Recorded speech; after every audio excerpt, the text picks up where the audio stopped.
Same এই সাইজে আমাদের কাজ হবে। রোলার মেনটেন কন্ট্রোলার মিডল সেকশনটা দ্বারা যদি সিলেকশন টুল ধরলে এখানে মাস্টার মিডল কোথায় সেটা বেরিয়ে যাবে।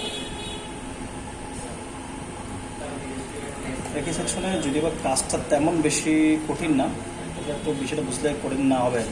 আমরা টু দিয়ে লক করেন, গ্রাউন্ড লক করে দিলাম, প্যান তুলে না দেবেন, আমরা রাউন্ড করবো। এটা শিপ দিলাম কারণ পয়েন্ট পয়েন্ট সমান হওয়ার জন্য। এই রাউন্ড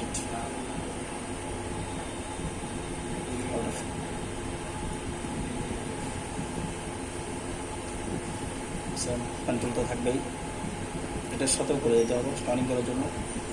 শিফট ধরে যাবেন, ভুল হলেও যেন ঠিক হয়ে যাবে। শিফট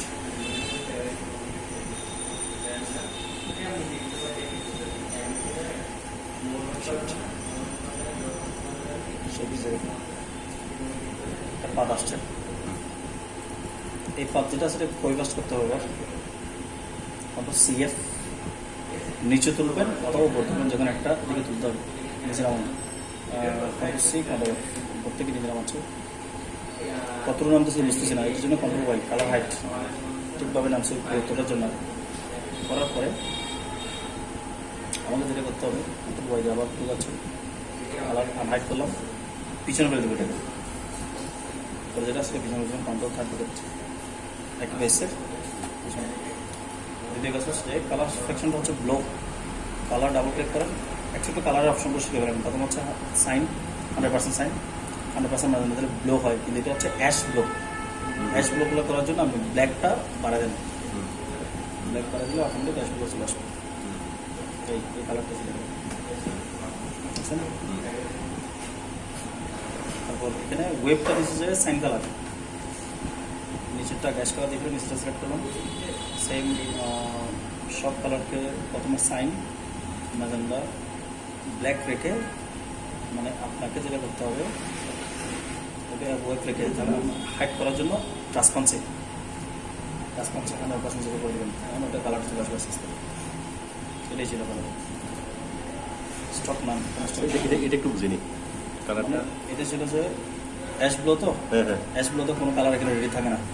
তো অ্যাশ ব্লো তৈরি হচ্ছে ব্লো থেকে অ্যাশ ব্লো তৈরি হয়। তখন আমি কী করবো, হ্যাঁ আমি আগে নিয়ে যেতে ইচ্ছা হবে। এই ছিল সাদা কালার। প্রথমে আমি ফিলকে সিলেক্ট করছি, প্রথম তাকে সিলেক্ট করলাম, ফিলকে সিলেক্ট করলাম। ফিল সিলেক্ট করে সব কালার প্রথমে সাইন এবং ম্যাজেন্ডা, এটা হচ্ছে অ্যাকচুয়াল কালার। অ্যাকচুয়াল কালার এটাকে যদি আমি হাইট ট্রান্সপারেন্সি কমাতে চাই, মানে এভাবে যদি ব্লো অ্যাশ ব্লো যদি আনতে চাই, আমাকে ট্রান্সপারেন্সি কমাতে হবে। ওটা 10 ব্লোটা চলে আসবে, বুঝছেন। স্টক নাম কোনো স্টক থাকবে না, বুঝছেন তো। তারপর হচ্ছে ওয়েভটা কীভাবে হলো, ওয়েভের জন্য সেম সাইজ করছেন তাকে সিলেক্ট করে ওটাতে একটা পাত্র রেডি রাখবেন আগের মতো করে। রেডি রেখে ওয়েভ যতদূর করবেন ততদূর পর্যন্ত একটা লাইন নেন, লাইন টুল দিলে হয়। লাইন নেন এই পয়েন্ট থেকে এই পয়েন্ট পর্যন্ত নেওয়ার পর আমাকে ধরতে হবে এটা ওয়েভ, তাকে সিলেক্ট করুন, ইফেক্ট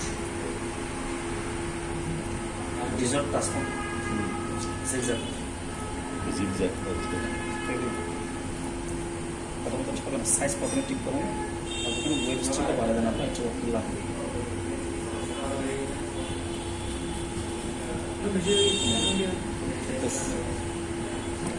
আরও সুচালু কমাতে চাইলে সাইজটা আপনি কমাতে বাড়াতে পারবেন আপনার ইচ্ছা। বুঝতে পারছি ওয়েবটা নিয়ে করতে হবে। সেম এটাকে আমরা কয়েকটা ডিজিটাল করবো, সেম সাইজটা যেন ঠিক রাখার জন্য আমি পাতটাকে এখানে রাখছি, কতটুকু লাগবে ওটা দিয়ে কত শিফট দিয়ে সমান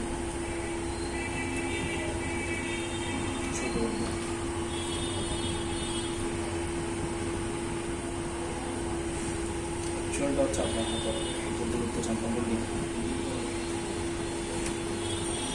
পাতটাকে ভিতরে ঢোকেন, তার আগে ফিল কালার নাম করে দেবেন। ফিল কালার তো নাই, স্টক কালার আছে। স্টক কালার যেটা আছে এটা কোনো সাইন কালার, সব কালার 0 সিরিয়াস সাইন কালার, এটাকে তার ভিতরে নিয়ে যাবেন। পাতটাকে বলবেন কন্ট্রোল আপ এগুলো হচ্ছে না, কোনো পাত এক্সেল সিলেক্ট করো, right mouse make clipping mask, make clipping mask. তারপর ট্রান্সপারেন্সি কমে দেবেন, ওটা হয়ে যাওয়ার জন্য ওই ট্রান্সপারেন্সি প্রথম যেটা করছেন সেম ট্রান্সপারেন্সি কমে দেবেন, আস্তে আস্তে হালকা হয়ে যাবে। প্রবলেম কি আছে কত দিন আসে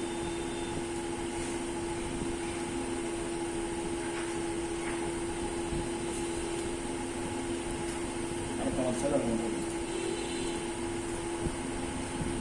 বুঝতে পারছেন এটা নিচে করবে কারণ আমার ফাঁকটা ফাঁকা চলে আসে দেখছেন সাইজ কমপ্লিট আর একটু বড় উঠবে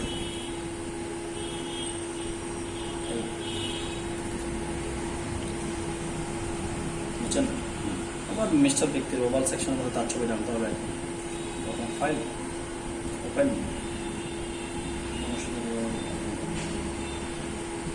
যে কোনো একটা বেড়া নিয়ে গেলেন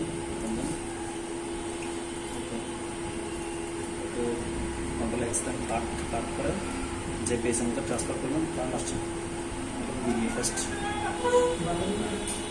অটোমেটিক হয়ে যায় ফ্যান ইভেন ফ্যান করে যাবে না ফ্যানটা কন্ট্রোল ফ্যান আছে